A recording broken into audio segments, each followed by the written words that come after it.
अस्सलाम वालेकुम, की हाल चाल है? तो भी ठीक है। मैं मियां सलीम, तुसी देख रहे हो मेरा यूट्यूब चैनल पंजाबी लोग। वीवर मेरी दुआ है अल्लाह ताला तुहानू अपने हिफ्ज़ मान च रखे और आने वाली मुसीबतां परेशानियां तो दूर रखे। वीवर अज की वीडियो शुरू करने तो पहले साडे चैनल सबसक्राइब करो, बैल आइकन को प्रेस करके आल ते कर दो ताकि साड़ी आने वाली हर वीडियो तुहाडे तक जल्द अज जल्द पहुँच सके। वीवर अज की वीडियो जी ना ये मैं इत्थे मस्जिद के कोल खड़ा होकर बना रहा, इसका भी एक मकसद है। तो इस वास्ते कि बना रहे हैं इतने कि अज सानू बड़ी खुशी हुई है कि अल्लाह ताला ने साढ़े उत्ते बड़ा करम किया है। तो इस मस्जिद के अगे तुहानू बैक साइड ते नज़र आ रहा सेन दे जिथे मस्जिद सेन बनता है, इतने चार एक दीवार नज़र आ रही है। प्लाट 5 मरले लदा पिया सी और ये सानू अज मस्जिद वास्ते मिल गया, इसका सौदा हो गया। तो अल्लाह ताला ने करम करता खसूसी। तो असी अल्लाह ताला का लख लख शुक्र अदा करते हैं। तो उन्होंने भी शुक्र अदा करते हैं जिन्होंने प्लाट सानू दिता, सौदा बन गया उन्होंने, तो राज़ी हो गया जी वो भी। तो अल्लाह ताला उन्होंने खुश रखे। तो बस दोस्तों हुण इस मस्जिद में इंशाअल्लाह असीं दीवार गिरा के तो इनू सेन का बड़ा करांगे। तो आओ तुहानू उत्थे चल के दिखाने किहड़ा सेन है। मस्जिद के सेन दे विच आ गए हैं। यह तुसीं देखो कि मस्जिद का सेन है, सेन चार दीवारी नज़र आ रही। तो ये प्लाट से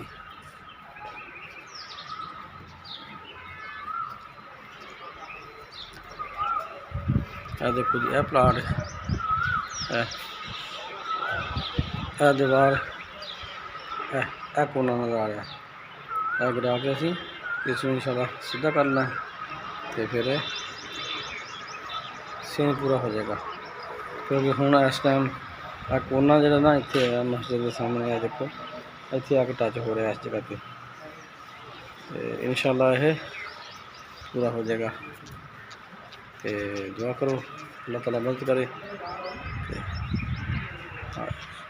वीवर ए मस्जिद का सीन देखो तुसी कि देखो कोना इतने अगे मस्जिद का सीन आना सी। यह प्लाट है, यह कोना जरा ना दीवार होनी थी, इसमें तो खाना पीछे जाएगी। यह देखो यह सामने नजर आ रही, यह दीवार कोने से जाएगी। यह सामने दरख्त नजर आ रहा है, दरख्त वाली जगह पे दीवार चली जाएगी। तो इंशाअल्लाह ये फिर सीन बड़ा हो जाएगा, मुकम्मल हो जाएगा। यह प्लाट है जी, तो 5 मरले। तो ये सानू मिल गया जी, अलहमदुलिल्लाह अल्लाह पाक का शुक्र अदा करते हैं जी। नमाज का टाइम हो गया तो माशाअल्लाह मस्जिद आ गए तो नमाज पढ़ते हैं जी हुण। तो नमाज साढ़े बड़े खुश ने क्योंकि प्लाट मिल गया सानू 5 मरले का मस्जिद वाला। तो खैर मुबारक जी, बहुत खैर मुबारक जी, बहुत शुक्रिया। तो यह देखो जी, ये प्लाट अल्लाह ताला ने सानू दे दिता है। तो अल्लाह पाक का लख लख शुक्र है जी कि यह प्लाट सानू मिल गया। तो ये 5 मरले प्लाट है जी। तो हाँ ये नहीं हुण अल्लाह ताला ने गुंजाइश करा दी है। हाँ तो बस हाँ जी, हाँ जी, मलिक साहब ने कहा जी उन्होंने जी 1 लाख रुपये का ऐलान किया, उन्होंने इंशाअल्लाह देंगे। यह प्लाट है जी। चलो जी हुण जी नमाज पढ़ी है वीवर। यह हुण साडा प्रोग्राम बनया कि यह जो प्लाट है ना, यदि 4 दीवारी भी असी बाहर करनी है। तो यह किकर का दरख्त खड़ा एक, ताकि इनू ना भी पटना इत्थे फिर ना सायादार दरख्त दूसरे लावांगे। इत्थे दीवार के नाल नाल ना सायादार दरख्त लावांगे इहदे नाल। ते अज मेरा ख्याल इनू ना झाड़ियां जी कट के जगह बनाने आ, जगह बना के पानी पाइए तो नरम होएगी। फिर इहदे पटनी सौखी होगी, पटा के इनू ते नाल फिर 4 दीवारी के नाल नाल पौधे लावांगे इंशाअल्लाह। पानी जिहड़ा आंदा वधू वाला इत्थे पिया करेगा तो उहदे नाल ते इंशाअल्लाह पौधे होणगे।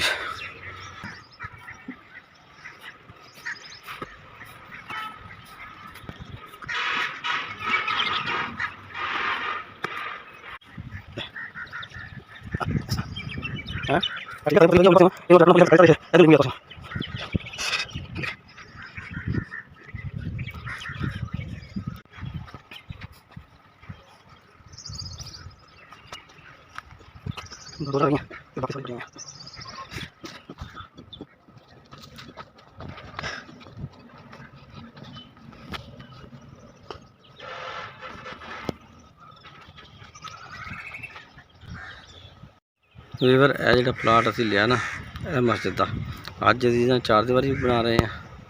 ਤੇ ਇਹ 4 ਦੀਵਾਰੀ जनाब शुरू हो गई, बना आ रहे तो मिस्त्री साहब लगे ने जनाब 4 ਦੀਵਾਰੀ बना रहे हैं तो शुरू हो गई इंशाल्लाह। अज ये तो कब्जा हो गया 4 ਦੀਵਾਰੀ से प्लाट से 4 ਦੀਵਾਰੀ बना के थोड़े सामने जनाब हूँ इंशाल्लाह सीन कंप्लीट हो जाएगा, इसका सीन बड़ा हो जाएगा तो फिर बड़ी मस्जिद खूबसूरती और जगह इजाफा हो जाएगा। अल्लाह पाक का लख लख शुक्र है कि अल्लाह ताला ने सानू ये प्लाट दे दिता।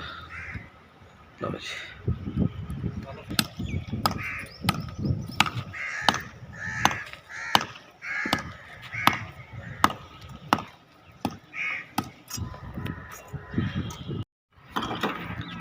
लो जी भी हूँ कम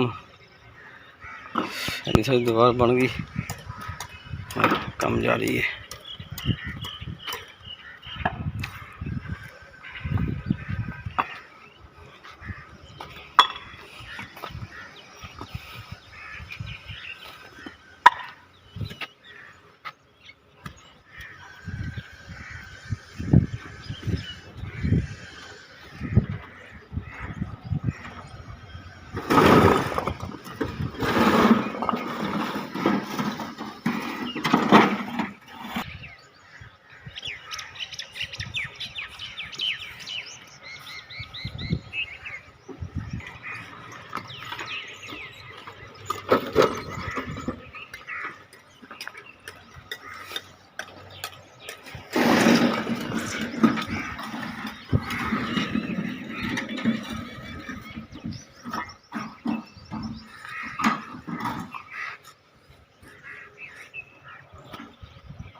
हुण तो नहीं बैठेगी दोबारा थले आ कोठोगी तो